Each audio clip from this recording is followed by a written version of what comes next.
if you're not familiar with Python. So in this case, for aggregate artists, we've defined a date parameter. When we define this date parameter, we can then instantiate our aggregate artists using a parameter to our constructor, which would be a regular Python date object. What it also does is that it will allow you to have an interactive command line user interface, which will take this date parameter as a flag on your command line. So you can specify as a user that you want to run your task for a specific date by just inputting -- date on your command line. So this is an example of how you could use parameters in Luigi. In this case, let's say that you want to build this top 10 artist thing over a longer period of time. Then you can specify a date interval parameter, which will allow someone to specify a longer period of time, like a year or a month, on the command line, or from within Luigi. And this will actually, as you can see in the requires method of the second class here, it's iterating over the dates in the date interval and requiring all the aggregate artists for those dates. So in this case, we're building up a sort of dependency graph where the top 10 artists is dependent on the aggregate artists from a set of days instead of just one day.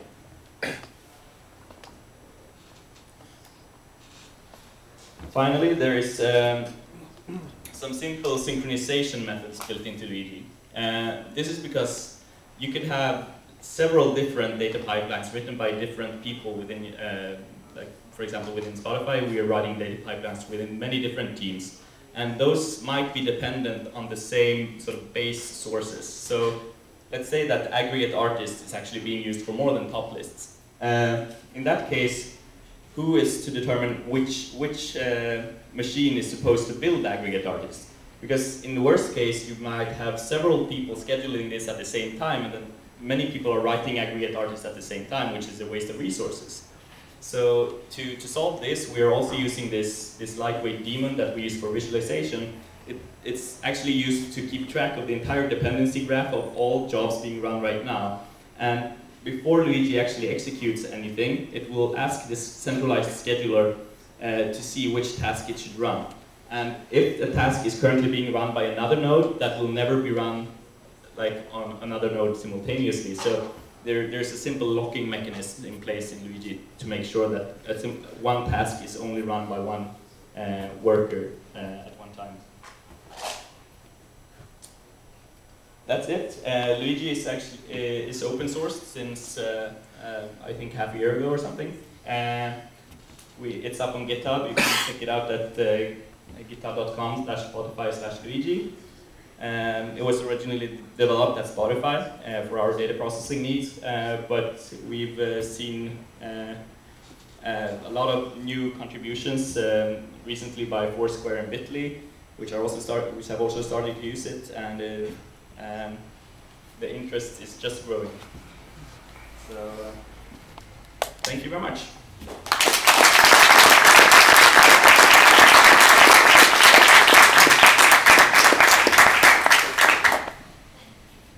Questions? Yes?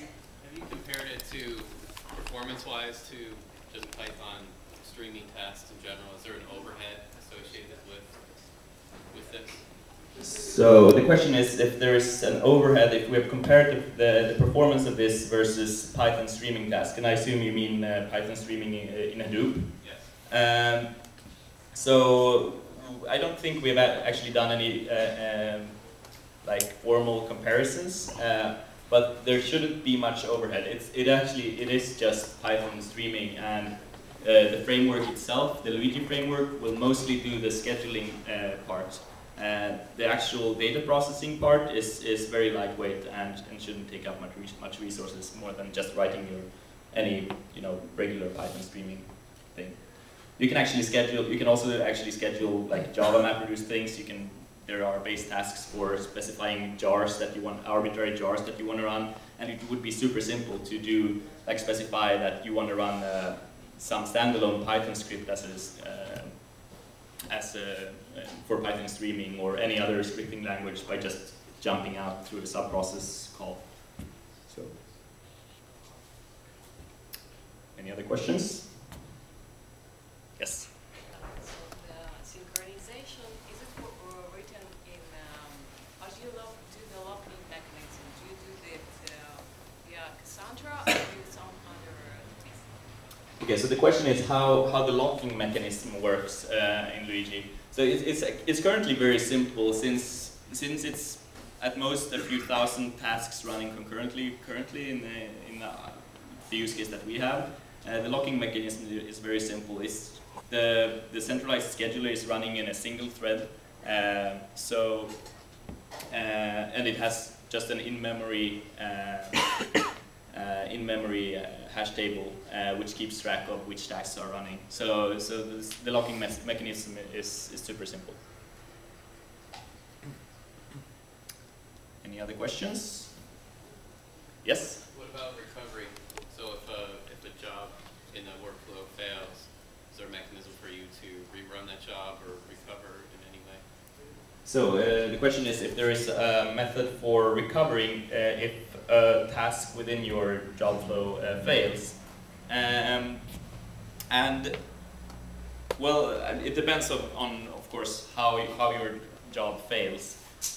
Mostly you would have to do some kind of manual intervention, like if there is broken input data, you would either have to fix the input data or actually fix your job. But then to actually recover, it's just a matter of running your job again. I mean, every time you schedule it, it will try to run it. Every time you call this script, which we usually do through cron, it will try to run it if it doesn't exist. So what we usually do is, even for daily data sources, we try to run that every hour, because if they already exist, it will be no overhead, because it will just realize that the task already, or the output already exists. But if it doesn't, it will retry to try to run it, and then eventually, as we fix code, the task will actually succeed. And we will get lots of error emails until they are actually fixed. So we get quite motivated to fix things fast. Yes? This seems pretty similar to Storm, Twitter's framework, right? Is there any key differences? So the question or statement is that it seems very similar to Storm. Well, in some ways it might be, but Storm is a real-time framework for processing data, while Luigi is more of a batch processing tool, which would preferably be used on Hadoop or any other system where each step actually takes quite some time to process, because in that case the framework itself will not have any overhead on the performance. I mean, it will be negligible. So it's quite different to Storm in that aspect.